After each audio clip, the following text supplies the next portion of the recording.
Good morning. So today I'm going to talk about applications a bit more than we did yesterday. So here is one example of people studying transport by microswimmers. Well, it's not a microswimmer in this case. It's a jellyfish, but it's not very big. The movie kind of loops in a funny way. Let me restart the movie. It doesn't loop from the very start. But you can see them putting dye. But you can also see that this is not a very large jellyfish, right? It's about maybe 5 centimeters, maybe 4 centimeters. And so put some dye, and make these beautiful waves. And actually, it's currently one of the topics of my research to try to understand the transport due to these vortices that are shed by the jellyfish, but I'm not going to talk about that today. What I'm going to talk about will be more related to research by Jeff Guasto, Carl Johnson, and Jerry Golub on microorganisms. So this is a particular microorganism called Chlamydomonas reinhardtii. Chlamydomonas is an algae, but it swims. You know, it may come as news to some of you that some algae actually have flagella and swim. So there it is. It has 2 frontal flagella. It swims in a sort of breaststroke motion.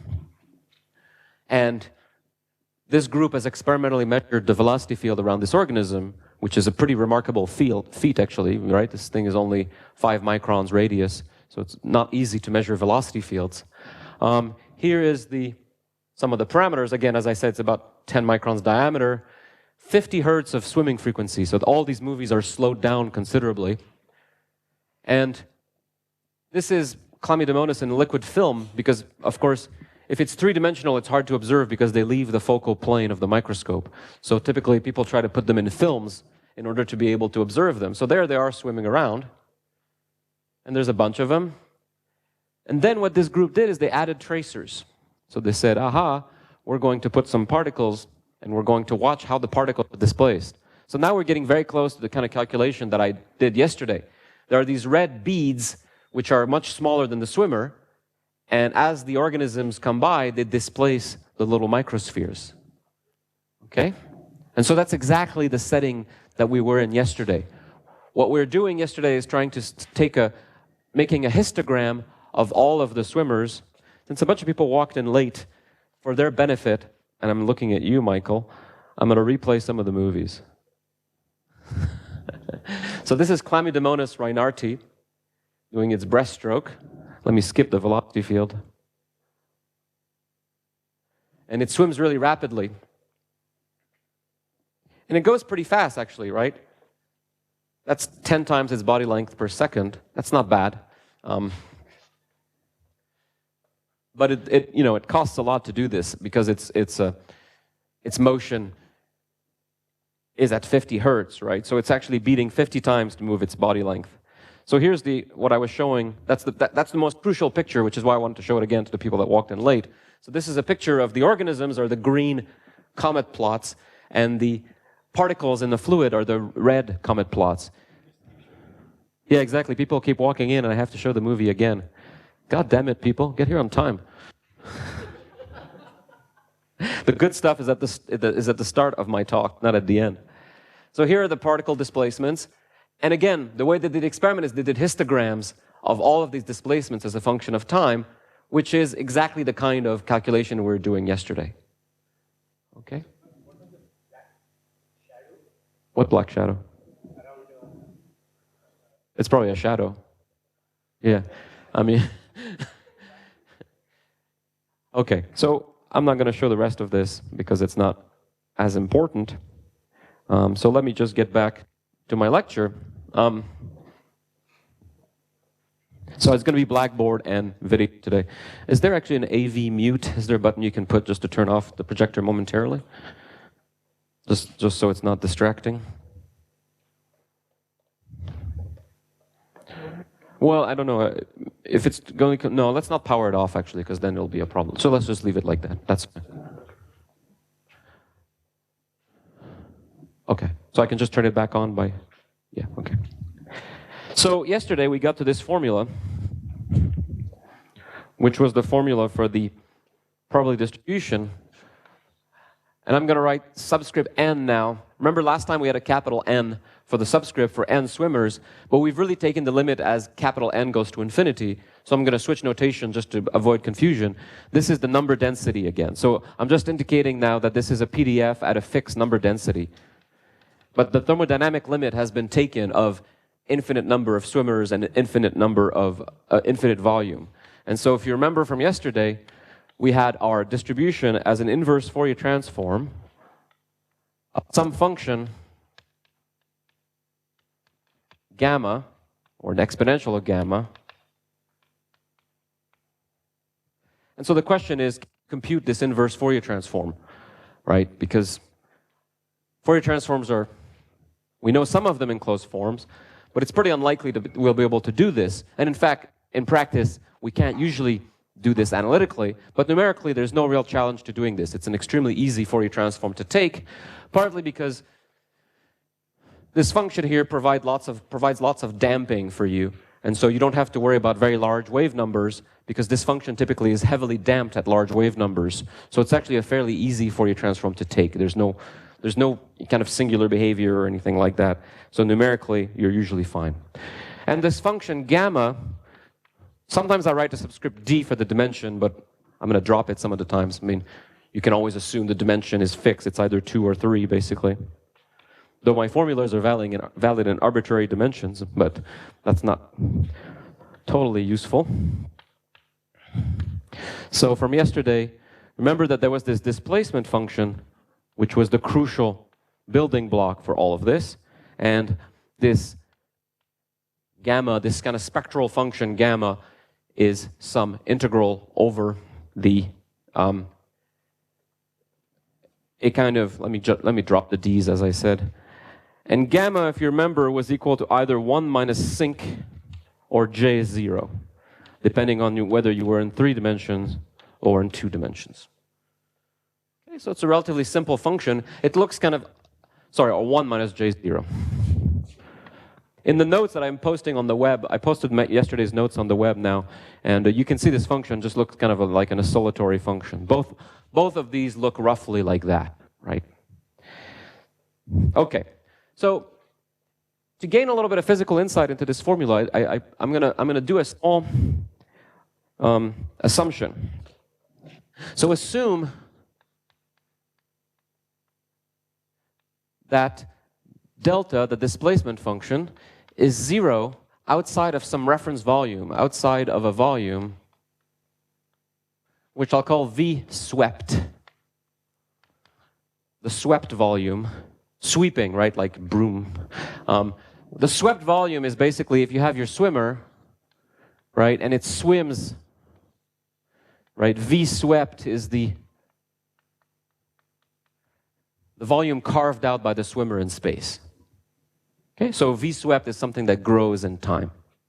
So the assumption I'm making right now is that the displacement is 0 unless you are somehow near the swimmer and in a tube like this. It's actually a pretty reasonable assumption for many types of displacements. The radius doesn't have to be the radius of the swimmer, it can be bigger, right? So I drew it in my picture as the radius of the swimmer, but you can make it bigger than the swimmer, and then just compute the displacement.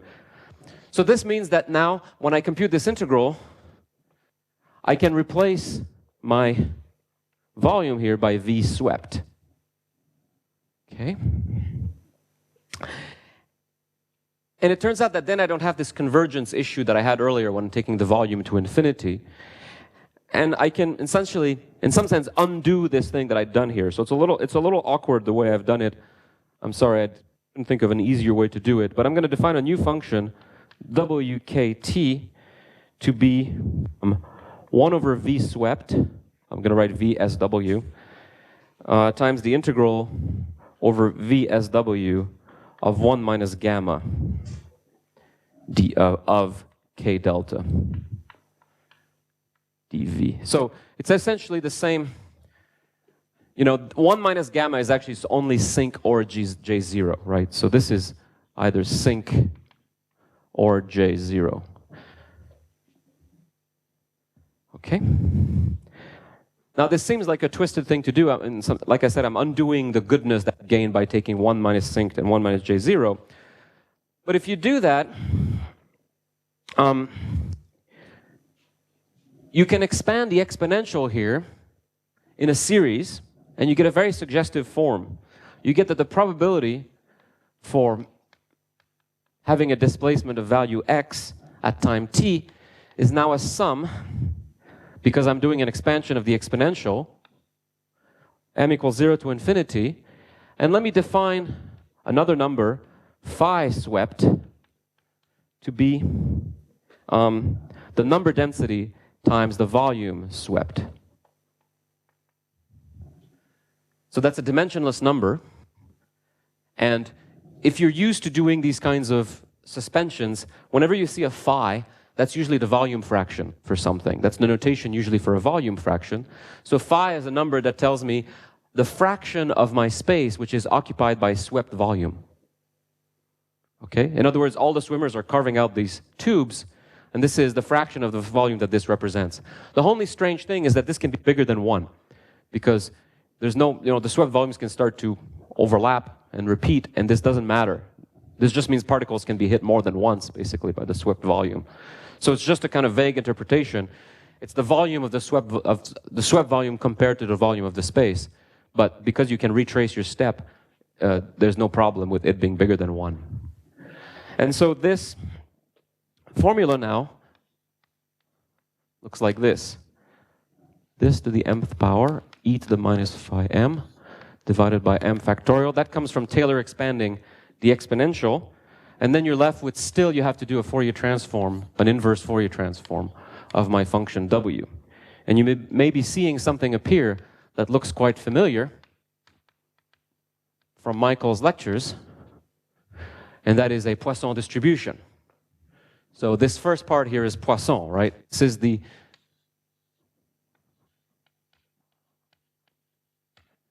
probability.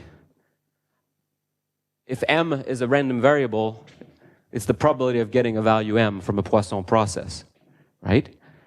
And so what is the interpretation of this formula? Well, it's kind of neat, actually.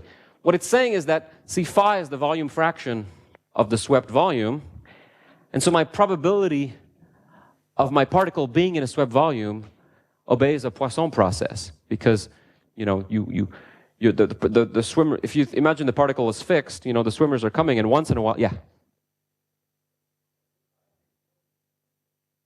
Does the phi, yeah? Oh, sorry, that's just a typo. Should be a swept. That should be the same as this phi. Sorry. Yeah, thank you.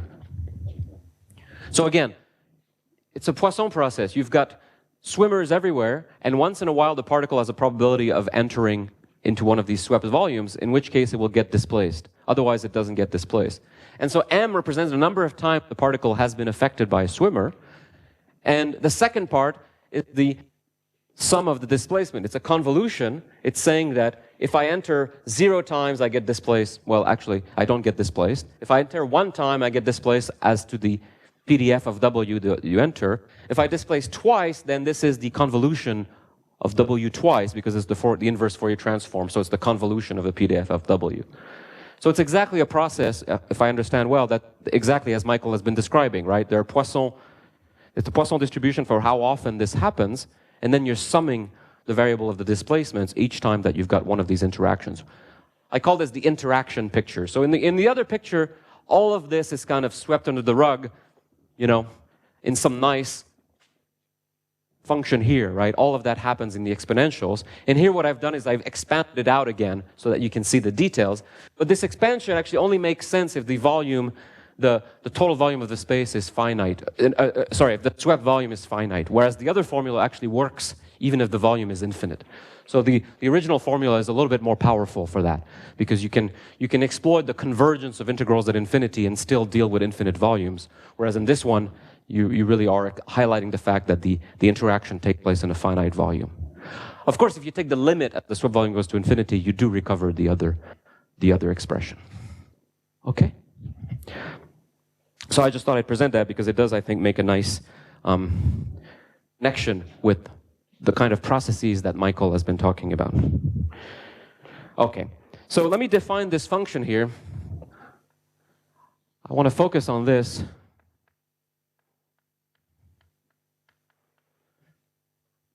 I'm going to use parentheses around my m. Sorry, I'm not very good at notation, I feel, and I'm proliferating things that are not very intuitively named. But what I mean is, this is so this is a slightly different object. It's the probability density of displacements given that you've encountered a swimmer m times.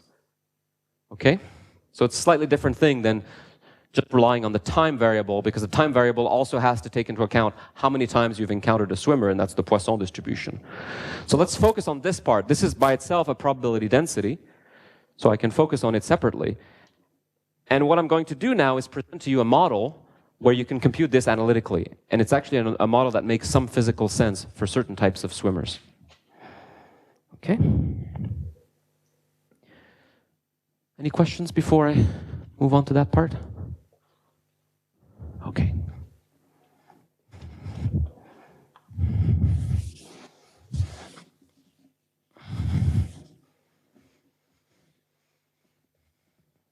So the model I want to propose is based on what happens in inviscid fluids. So let's go back to my cylinder that I drew last time. And let's ask, what does its drift function look like? In the classical literature, people talked about infinite drift, where you go from minus infinity to infinity, where the swimmer is assumed to come all the way from infinity and to go all the way to infinity. So there's only one parameter. There's a distance, rho, of the particle initially from the swimming axis. And then it does one of these ribbons, as I described last time, and the net displacement is delta of rho. Okay? So if we plot delta of rho, so here's a guess. What should happen to delta of 0 in this case? What's the value of delta of 0? 0? There's two possible answers, 0 or infinity. Pick one.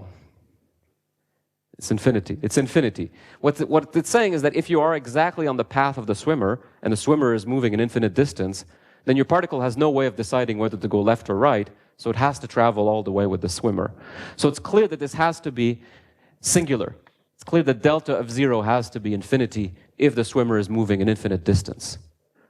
The question is, what kind of singularity?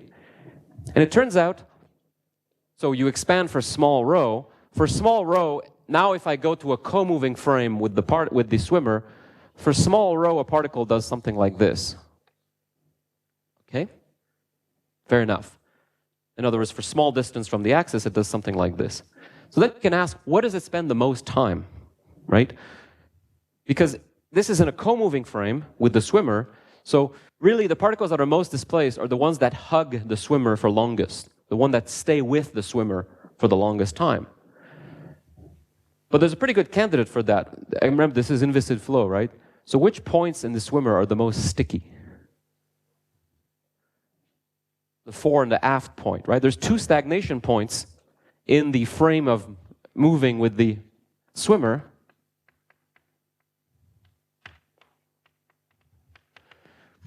In inviscid flow, there are two stagnation points. If this was a rigid surface, like a no-slip surface, then the whole boundary would be stagnation points, right? But here in the inviscid flow, there's only the fore and the aft that are actually fixed points of the flow. So it turns out that the particle spends most of its time, if rho is small enough, a particle spends most of its time just in the neighborhood of the stagnation point. In the neighborhood of the stagnation point, the dynamics looks actually like they look a bit like my hyperbolic point, right? The flow in the neighborhood of the stagnation point, if you Taylor expand around the stagnation point, the flow looks a lot to leading order like a hyperbolic point. Lambda has, in two-dimension, lambda has to be the same constant here because it has to be incompressible. It has to be a stagnation point, so it means when I set x and y to 0, it has to be x dot and y dot have to be 0. And the solution to these equations, of course, as we saw before, is x of t is equal to x0 e to the minus lambda t, and y of t is equal to y0 e to the lambda t. Okay?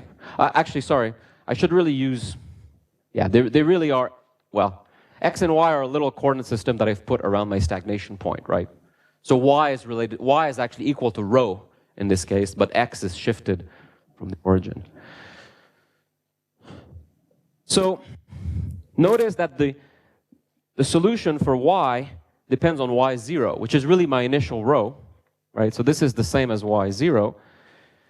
And if you try to estimate how much time it's going to take me to traverse the stagnation point, you have to kind of solve for the time given the initial position.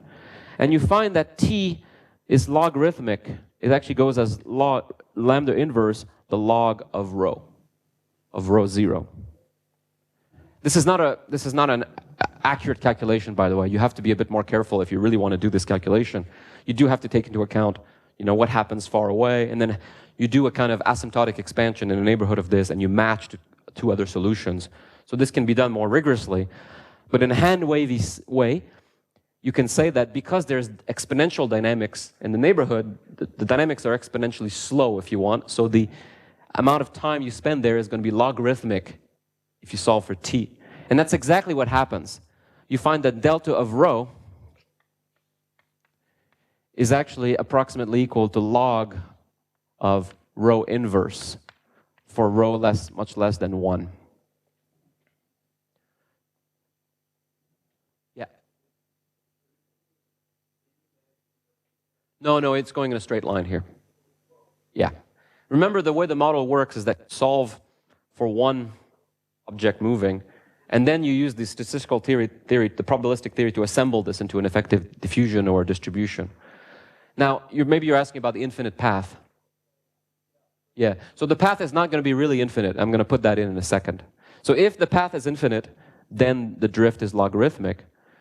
But it turns out that actually what happens in practice if the path is not infinite is that only particles that encounter the cylinder get displaced. So in other words, now imagine you have an infinite fluid and the cylinder only moves from here to here. It's only the particles that are swept by the cylinder that gets displaced logarithmically like this. Because to encounter this log singularity, you have to be very, very close to the swimmer. So if the swimmer never touches you, you don't move. So this suggests, so in other words, if I plot delta of rho, it looks like this.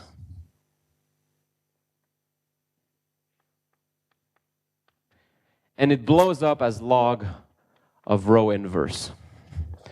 And then far away, you can do some asymptotics. I think it's 1 over rho cubed or something, the displacement. It falls off very rapidly. Because inviscid flow is not very good at communicating stresses, right? It falls off very rapidly. Okay? So this suggests, again, in an inviscid model, there's a nice thing you can do. You can say, well, technically, I also have another variable, which is z, which is where my particles started with respect to the swimmer. And some time, you can make an approximation. Z is it's x here, I guess. Let me say that this is rho z, right? And yx is just my coordinate system near the fixed point. But z is the direction of swimming, and rho is the direction perpendicular to the direction of swimming. So this simple model involves approximating the displacement function by this one-dimensional function as long as my variable z is between 0 and u times t, where u is the velocity. This is the statement that my swimmer has touched the particle. Only the particles that are in this tube have been touched by the swimmer. In this case, we're going to assume that they get a displacement delta of rho. And otherwise, it's 0.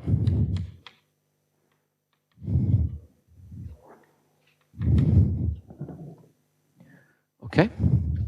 Now, this model is not quite accurate. It has edge problems, right? I mean, it assumes that a particle gets dragged along with the cylinder, but if you're very near the end of the path, you're not going to get dragged very much. So we've got errors for near z equals 0 and near z equals ut. But I mean, if the tube is long enough, it doesn't really matter. Okay? So that's one approximation, is to replace, this is what I call the top hat form.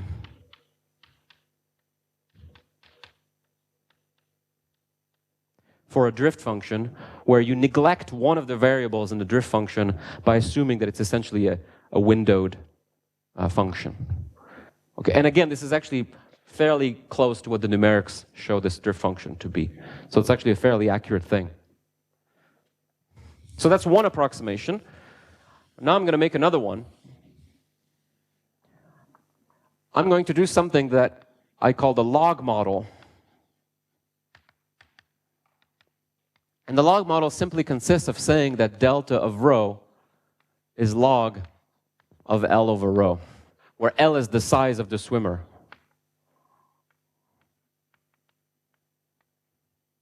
Of the, I'm going to call it a swimmer, but it's a cylinder, right? Or, well, actually, it could be some kind of fish. It doesn't matter. So L is just some length scale. So what is the log model? Actually, it's really not log. It's what's called log plus. Perhaps you've encountered the function log plus. It's a useful thing to define sometimes. The function log plus is the max, log of the max of x and 1. So what it means is that log plus is like a logarithm function, but it's never negative.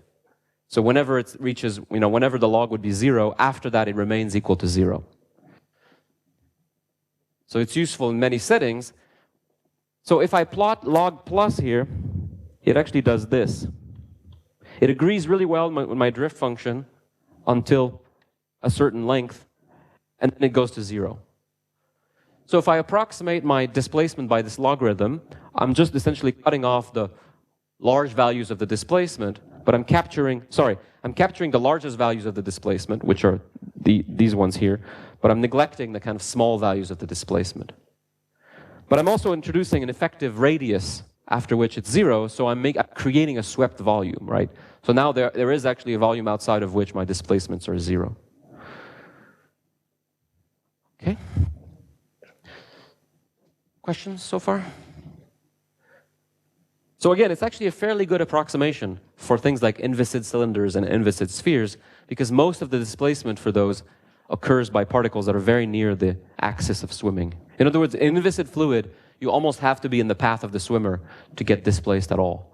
Particles that are outside the path of the swimmer don't feel the swimmer very much. You need more viscosity to see that. Okay?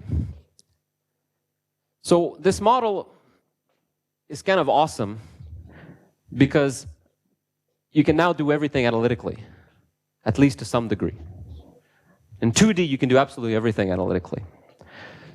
So what you would like to do is to compute this integral. How much time do I have left? Yeah, I'm doing pretty well. You have to compute this integral, so you have to compute gamma and W and all that stuff. Do I want to do this?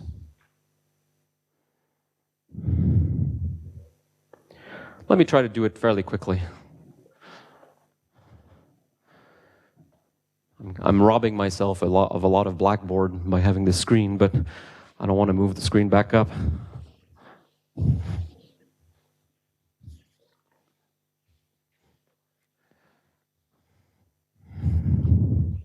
So let's focus on this function gamma of kt that we have from before. Remember that it's the integral over v of little gamma of k delta of eta t dv eta. But now if I assume that my function is of this form, so dv involves an integral over rho and over z, I'm going to assume that things are kind of axially symmetric, which is what this model assumes, right? That there's no dependence on an angular variable. So my swimmer is symmetric. It's like a tube, right? So notice that this will window the integral in z, right? It means the integral in z is now going to go only from 0 to ut. But moreover, the function doesn't depend on z, so I can just carry out that integral, and it just means multiplying by ut. So I get ut times the rho integral from 0 to infinity. The volume element is alpha d rho to the d minus 1 d rho. And then I have gamma of k delta of rho d. I already have my d rho. D minus 2, sorry. D minus 2. So that's the volume element. This is the volume element. Right?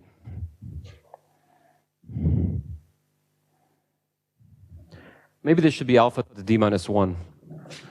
I'm kind of doubting my calculation now. But that's not going to be terribly important.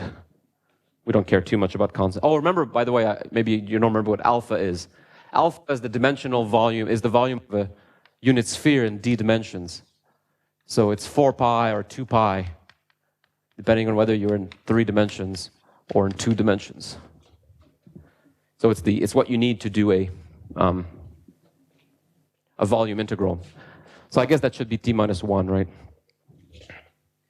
Because in 3 dimensions, it should be 2 pi rho dz, right? The volume integral. Okay. Great. So gamma is this, it's either the Bessel function or the sinc function. So this is still not an easy integral to do, even if delta of rho is a logarithm now. But you can actually do this integral, and what you do is you change variables to delta itself. See, there's a monotonic relationship now between rho and delta, right? So given a rho, I can find a delta and vice versa because this is a monotonic function. And so I can change variables from rho to delta, and I get something like this.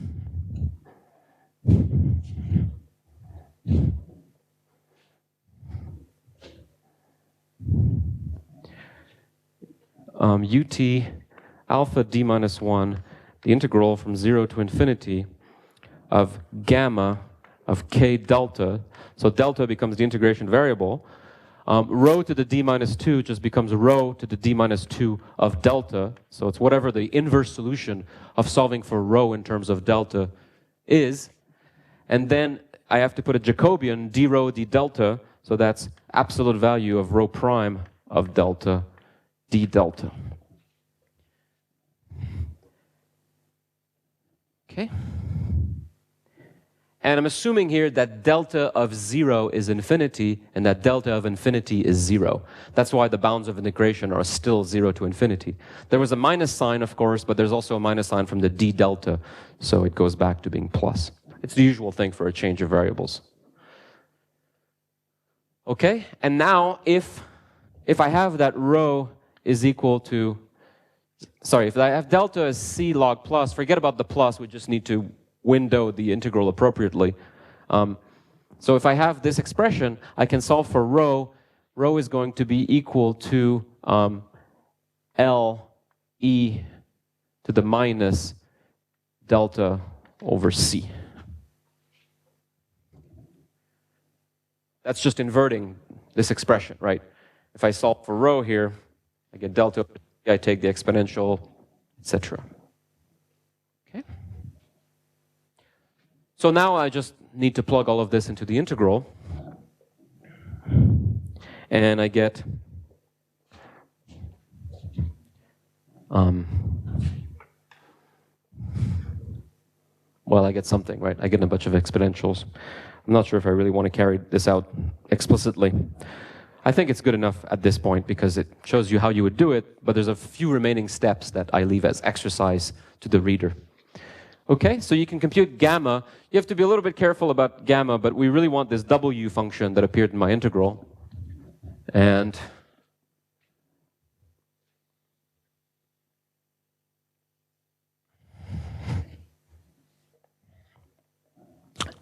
so remember that I'm looking for Pm of x, the probability distribution of displacements after m interactions, and that is given in terms of an inverse Fourier transform of this W function, its nth power of k t e to the minus I kx dx, and W is almost gamma.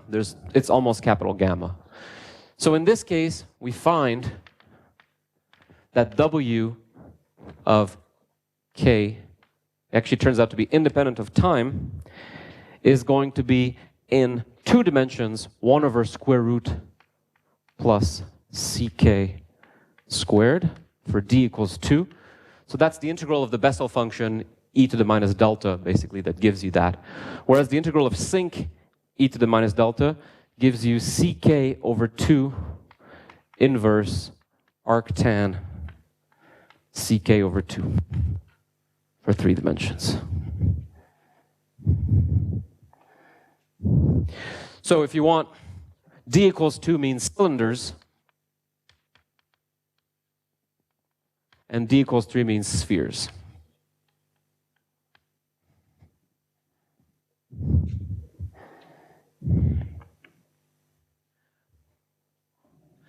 Okay, so it's already fairly impressive that we have any model at all where we can compute this characteristic function, this w of k. But what's even more surprising is that for the 2-dimensional case, we can actually invert the convolution integral explicitly. Okay?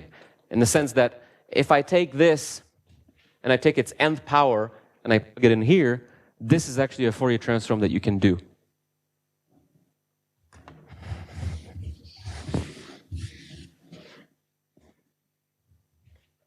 In 3D, I don't know of any way of doing it, but in 2D, you can do it. So for 2D, for d equals 2, you find that you find that Pm of x t is equal to, well, it's not pretty. It's not bad. There's some gamma functions which are not to be confused with my other gamma. Just to, sorry, this is, notation is a real pain. So this is the gamma function, the one that's related to the factorial function. And then just for good measures, there's some Bessel functions appearing here.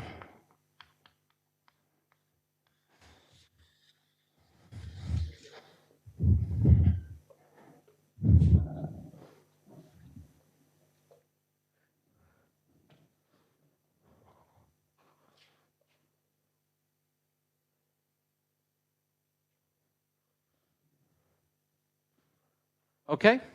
So, it's not particularly enlightening to know this thing, but it's always useful to have analytic expressions, of course, if only to check your numerical algorithms. So, the fact that there's any situation at all where you can compute the distribution is, I think, a fairly nice fact. Oh, what is C?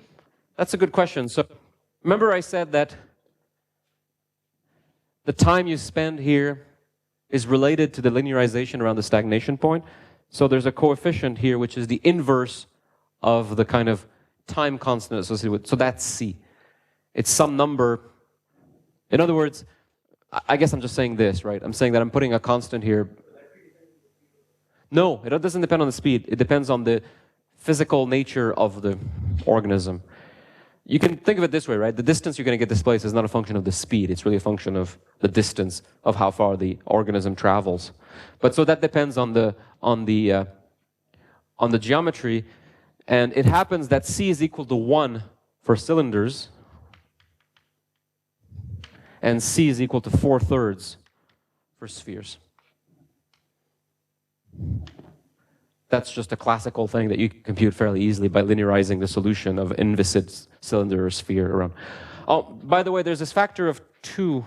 I don't remember if I've included the factor of 2, but I forgot to mention one thing, right? There's the stagnation point at the front, but you're always going to also hit the stagnation point at the trailing edge of the swimmer, right? And in this case, they're the same, meaning they have the same dynamics, so you just have to multiply everything by 2. But that factor of 2 is included in C, basically. So I don't remember if C is probably twice times 1/2, and the other one is twice times 2/3. By the way, there's some more complicated swimmers. There's a swimmer that we'll encounter soon called the squirmer,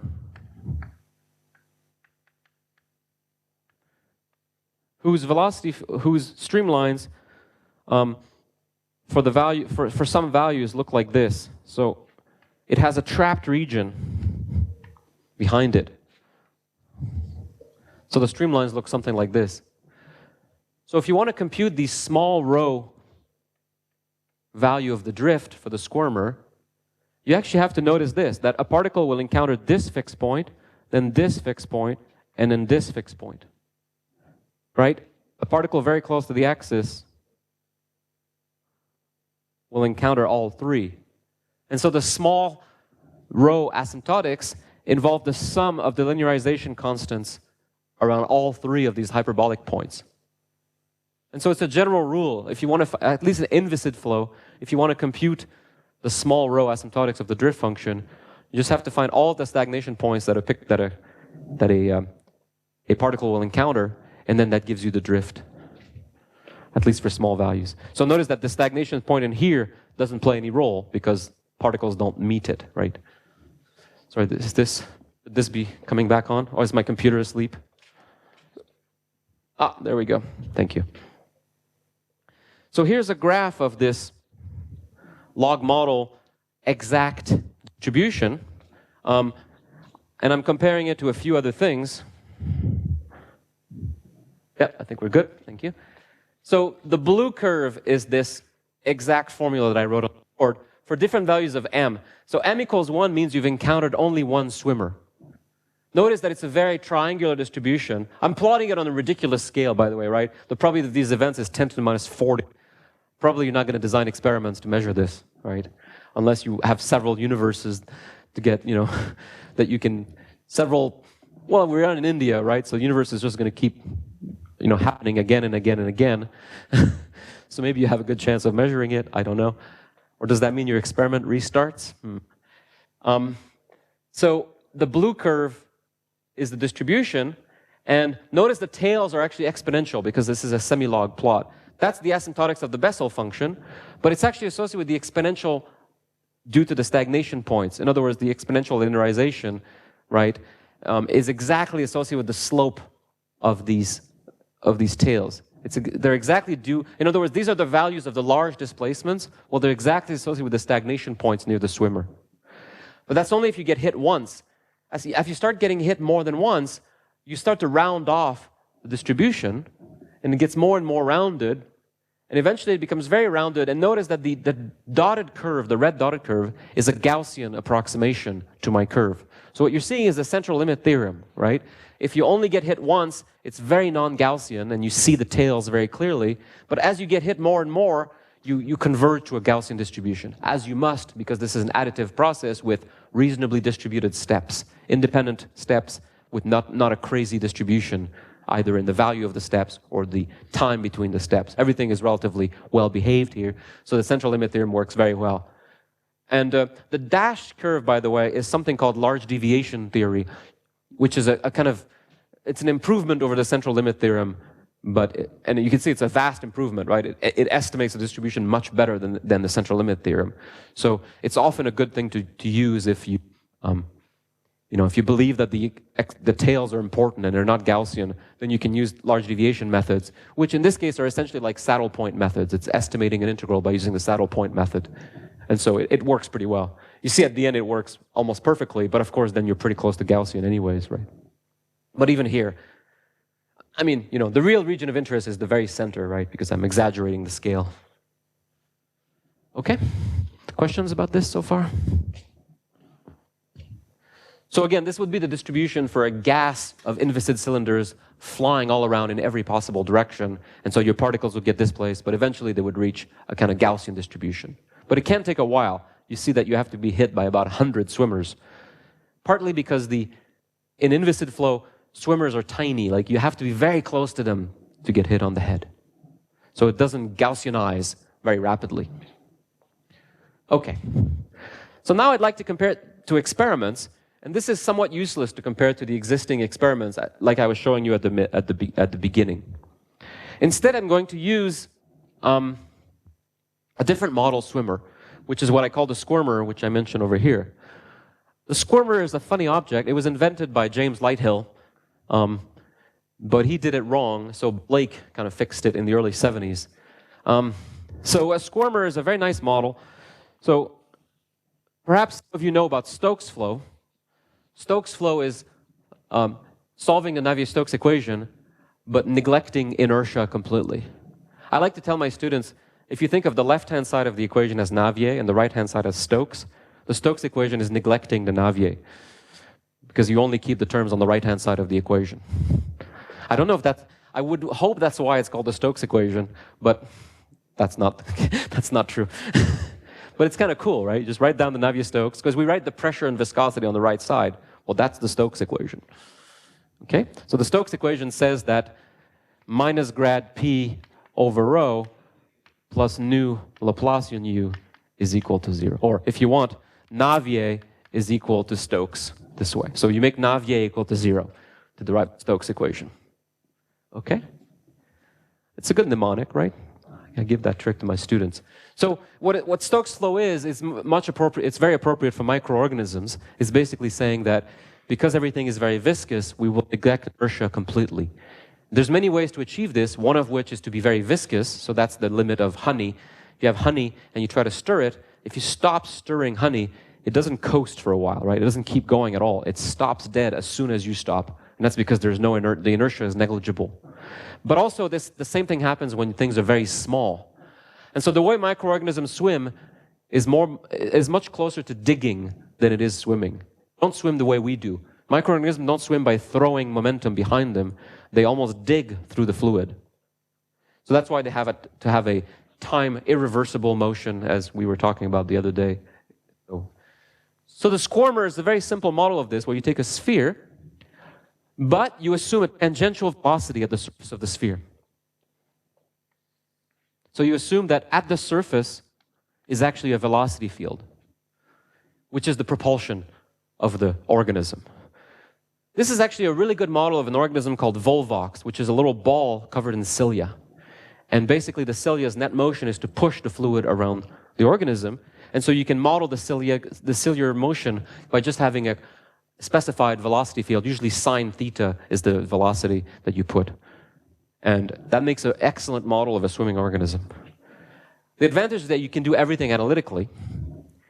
And in the far field, that's a detail maybe for the experts, but a free swimmer cannot exert a force on the fluid. Okay? If it's neutrally buoyant, if it has no mass compared to the fluid, it actually exerts no net force. So if you look far away from this, it looks like a point stress on the fluid, not a point force.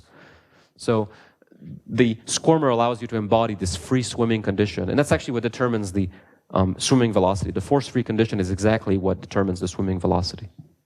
Okay? Right. So this is the streamlines of a particular stresslet model. I'll show you the stream function if you want in a second. The streamlines could also look like this if you change the parameters. So this is also a squirmer that I drew here, but the case I'm going to use is this one, which has no trap region like this. The trap region just makes everything more complicated. But also for the parameter values of the lab experiment, this is closer to what the Chlamydomonas is doing. Now you might say it doesn't look like Chlamydomonas, but if you're a little bit far away from the swimmer, it turns out actually its velocity field looks very similar to Chlamydomonas, which is why things are going to work out. So,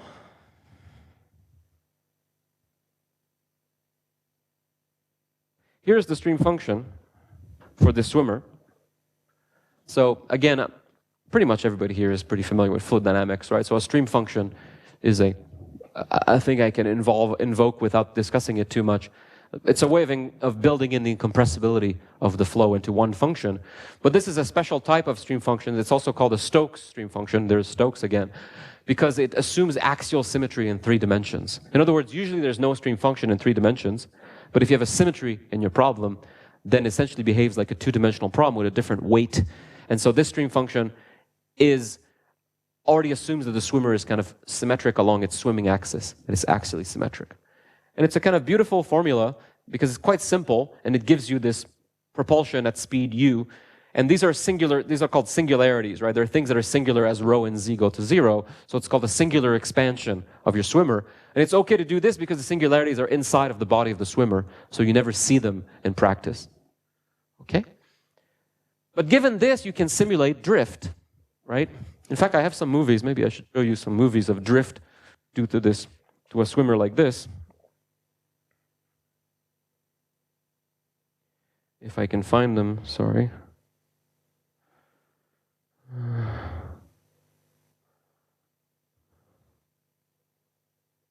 So here's a particle, and the squirmer is going to arrive from the bottom.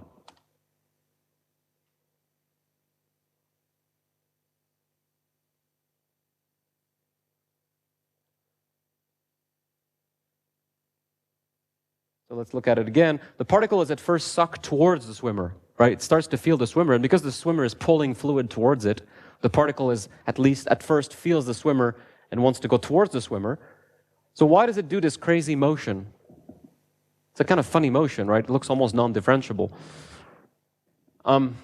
It turns out what you're seeing is exactly this. This is this case, okay?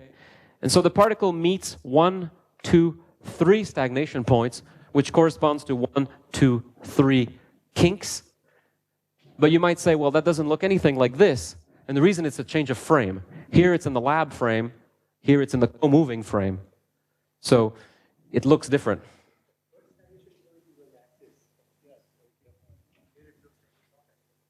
No, it's here. No, the first one is actually here, right? So it doesn't. No, I guess that can't be the first kink. So, no, I think that's this one, and then it hits this one. So I guess I'm not sure. Maybe this is not actually a kink. I think maybe this is not actually a kink. Yeah. It's true. I never noticed this before. Thanks for pointing it out. But something is a bit funny, isn't it? Or maybe this is not the right picture. That's the other interpretation. But close enough. Close enough for government work, as they say. Okay.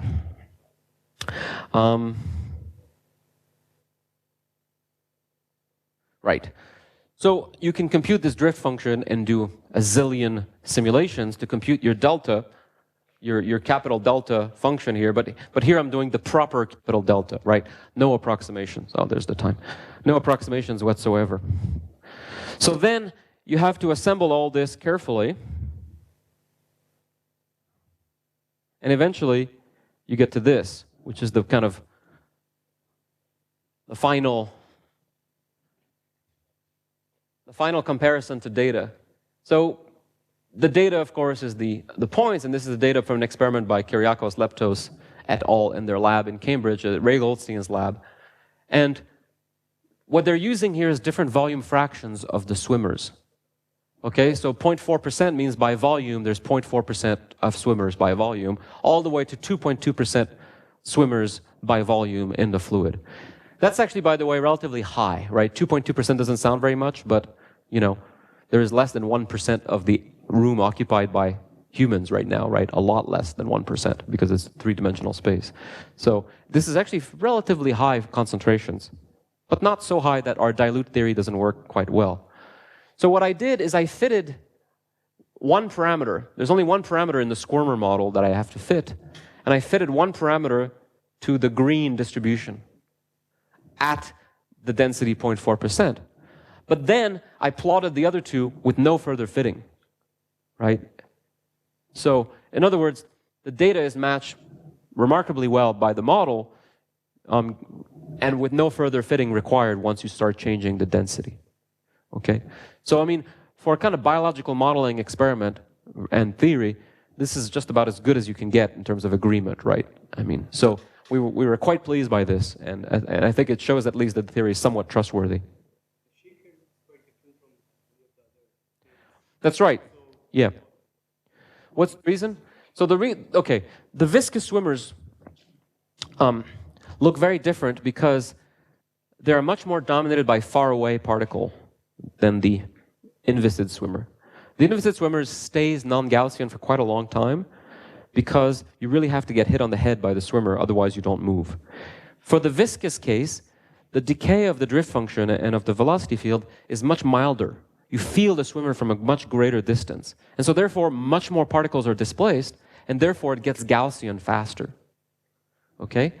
And it can get Gaussian in two ways. It can get Gaussian because of the volume fraction increasing, and it can get Gaussian because of the time increasing. Both of these things lead to more encounters, and therefore a faster convergence of the central limit theorem. But what's striking about these is that, when this paper was published in 2009, the Lepto paper, they were very excited by these results. They said it's very non-Gaussian, and there's a kind of scaling that's satisfied by this called the diffusive scaling. If you rescale everything by square root of time, all the PDFs collapse on each other, even though they're not Gaussian. So I think that both of these things are actually now understood. The first part, the fact that it's not Gaussian, is not at all because there's some kind of weird process going on. It's because their experiments are incredibly short. So they should never have expected Gaussian to begin with. See, they had this idea that if you put more and more particles in the flow somehow, statistically you're adding more particles, but all you're doing with these particles is kind of sampling the PDF, right? You're not actually, they don't correspond to independent, you don't add the particles together when dealing with the displacement. They're just a way of measuring the PDF. So adding more particles doesn't make this any more Gaussian, and it shouldn't, right? You're measuring an inherent property of the flow. But their experiments are incredibly short. I think their longest experiment is 0.3 seconds or something like that. And the reason is because, it's not their fault, right? I mean, this is hard. These are 3D now. And when you do a 3D microscope visualization, you've got one focal plane focused, and if you wait any more than just a fraction of a second, particles leave the focal plane and you don't see them anymore. So you don't really have a choice, unless you have some mechanism to be able to follow the particles out of focal plane, which is very difficult, right? This is a microscope after all. It's not like something that you can manipulate easily. Then you have no way of tracking particles for longer than a fraction of a second. So I think the conclusion that I've reached is that they should have never expected a Gaussian distribution to begin with. If they could run their experiment for like 10 or 20 times longer, then it would look much more Gaussian. But in this case, you have to use the explicit calculation of my PDF like this. You cannot use the central limit theorem or something simple like that to try to predict the shape of the distribution. You actually have to explicitly do the convolutions and write down the distribution analytically. But I think this is fairly convincing that it works, in the sense that this is the right description of the phenomenon. I mean, people still disagree about this, so don't take my word for it. There's another model here that I'm comparing to by Bruno Eckart, where his model is the dashed line, and you can see that our models start to disagree exactly where the data runs out, right? Which is as you'd expect. I mean, of course, you don't publish a paper if you're not fitting the model. But his model has no physics behind it, meaning it's a purely phenomenological model where they assumed a certain kind of distribution and just showed by choosing parameters you could fit, and they use different fits for each distribution, right? So they refit everything at each distribution, whereas in my thing, I only fit parameters once, and then the other two distribution come for free.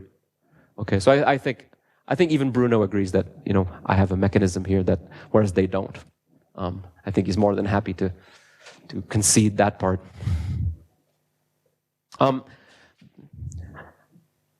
As a perfectionist, I was unhappy with these tails, right? Our distribution are a little bit below the data, I feel, on the tails. So and these are the large values of the displacement. And what the squirmer is missing is it's missing a body that is no slip. So the squirmer, remember I told you, has a tangential velocity. So it pushes particles rapidly near its body. A real organism has a big fat body that has a no-slip surface. And a no-slip surface is very good at dragging fluid along. So my student Peter Mueller made a new model, which is a so-called dumbbell model, where you have a rigid sphere. So of course that doesn't swim. But then there's a point force outside of the body that's oscillating. And so both the sphere and the body oscillate. I can show you maybe a movie of this.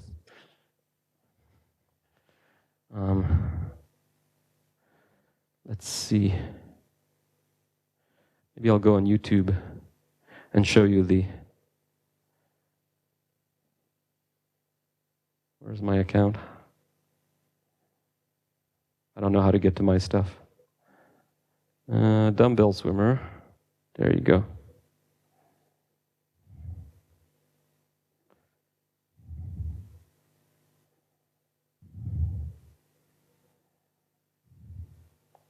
So this is our dumbbell microswimmer. So it's called a dumbbell because it has two things. So the dumbbell swimmer, you have to model the physics of the oscillations, meaning there's an interaction of forces that makes it swim.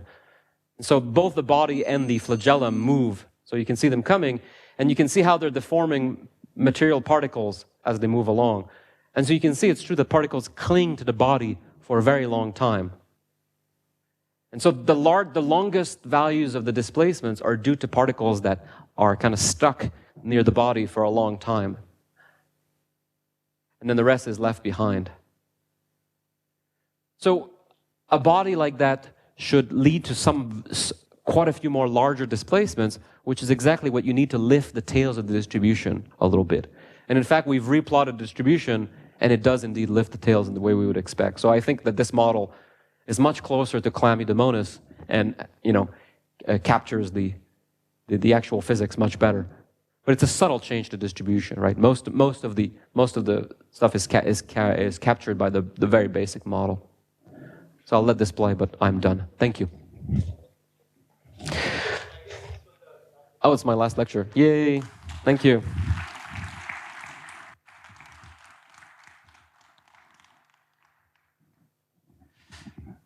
Questions?